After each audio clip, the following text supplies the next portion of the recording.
Hello, mathematicians. Today we're learning about real-world representations of integers. So the first thing we're starting off with is Celsius and Fahrenheit. And the reason why I use these as an example is because this is a good representation of using integers on a day-to-day basis. Celsius is a scale for temperature where 0 degrees Celsius represents the freezing point of water, and 100 degrees Celsius represents the boiling point of water. Fahrenheit is a scale for temperature where 32 degrees Fahrenheit represents the freezing point of water, and 212 degrees Fahrenheit represents the boiling point of water. So if we look at our scale here, you could see that on the model. And Celsius and Fahrenheit are units, just like inches and feet and miles, that describe what that number represents. So if we have 0 Celsius, it tells us that we're looking at Celsius as a unit. And if we had 0 degrees Fahrenheit, then we're looking at Fahrenheit as a unit. And both of them are a little bit different. Even though they both measure temperature, they're not the same. So for precipitation to be snow, it needs to be at most blank degrees Celsius or blank degrees Fahrenheit. So if we look at our model here, it's already represented. So it needs to be at most 0 degrees Celsius or 32 degrees Fahrenheit. That means anything above this will be too hot for there to be snow.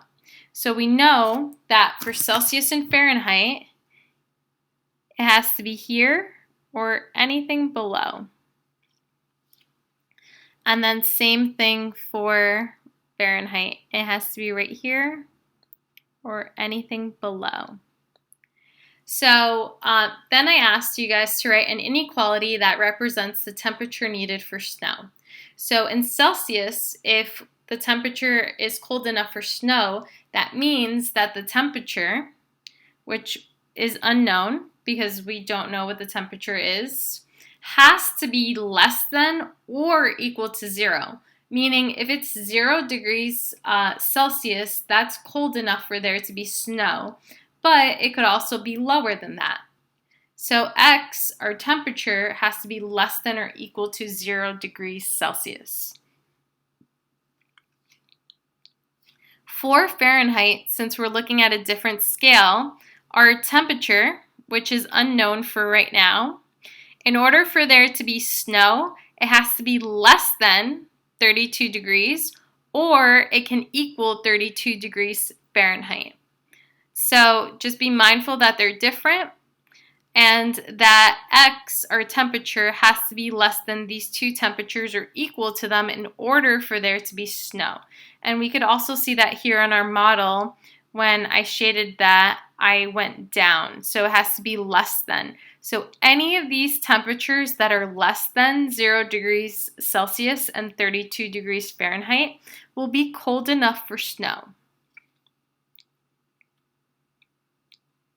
So for water to boil, the stove needs to be at least blank degrees Celsius or blank degrees Fahrenheit. If we look at our model, we could see that for water to boil, if it's Celsius, it has to be hotter than 100 degrees Celsius, so it's going to be higher. And then for Fahrenheit, it has to be hotter than 212 degrees Fahrenheit. And so the stove needs to be at least 100 degrees Celsius or 212 degrees Fahrenheit. If it's any less than that, then water will not boil. This is the absolute minimum that the stove needs to be set to. So then write an inequality that represents the temperature needed for water to boil. So we know that X, our temperature, right, has to be greater than or equal to 100 degrees Celsius. That's because if we had 110 or 120 degrees Celsius, if the temperature is greater than 100 degrees Celsius, then that's okay for water to boil. But if it's also equal to 100 degrees Celsius, then that's okay for water to boil as well. So for Fahrenheit, our temperature has to be greater than 212 degrees Fahrenheit or equivalent to it. Because if it's set exactly at 212 degrees Fahrenheit, then that's enough for water to boil.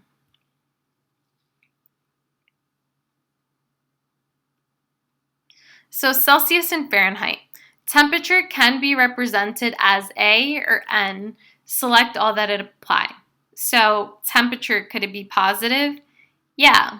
So temperature could be positive because temperature could be any number that's greater than 0. Can temperature be negative? Absolutely. So temperature can be below 0. For Celsius, that's below freezing point.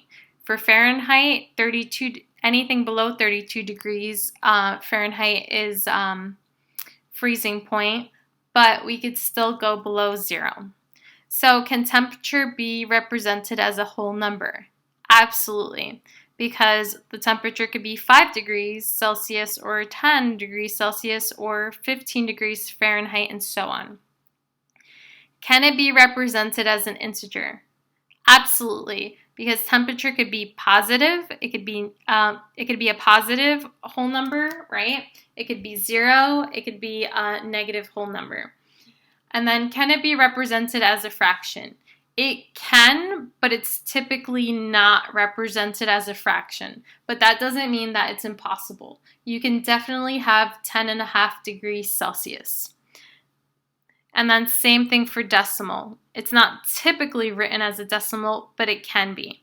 And temperature is typically represented as an integer. Okay, so typically we'll hear anything that's above, below 0, or at 0 as an integer. So use the horizontal and vertical number line to explain how you can determine which integer is larger if both integers are negative.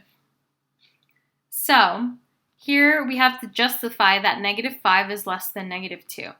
So using this horizontal number line, we know that -5 is less than -2 because as we move to the left of our number line, our numbers decrease.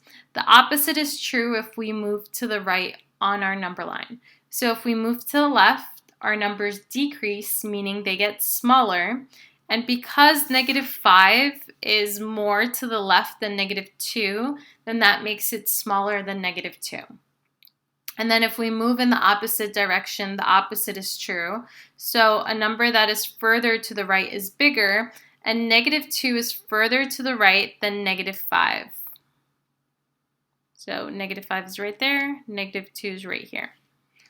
And then, so -5 is less than -2 because as we move down our number line, our numbers decrease. The opposite is true if we move up on our number line. So -5 is lower than -2, and because our numbers are decreasing, it makes it smaller. And so the opposite is true because -2 is higher than -5, making that a bigger number. So using both the horizontal and the vertical number line to explain how you could determine which integer is larger if both integers are negative. So here again we have to justify, and we're justifying that -2 is greater than -3. So -2 is greater than -3 because as we move to the right on our number line, our numbers increase. So this is -2, and -3 is right here. And so the opposite is true if we move to the left on our number line. So the further right we go on the number line, the bigger the numbers are, and the more we go to the left, the smaller the numbers are. And then if we look at our vertical number line, -2 is greater than -3 because as we move up on our number line, our numbers increase, and then the opposite is true if we move down. So that's what makes -2 bigger. It's higher on the number line than -3, and our numbers that are higher are definitely bigger. And so that's it.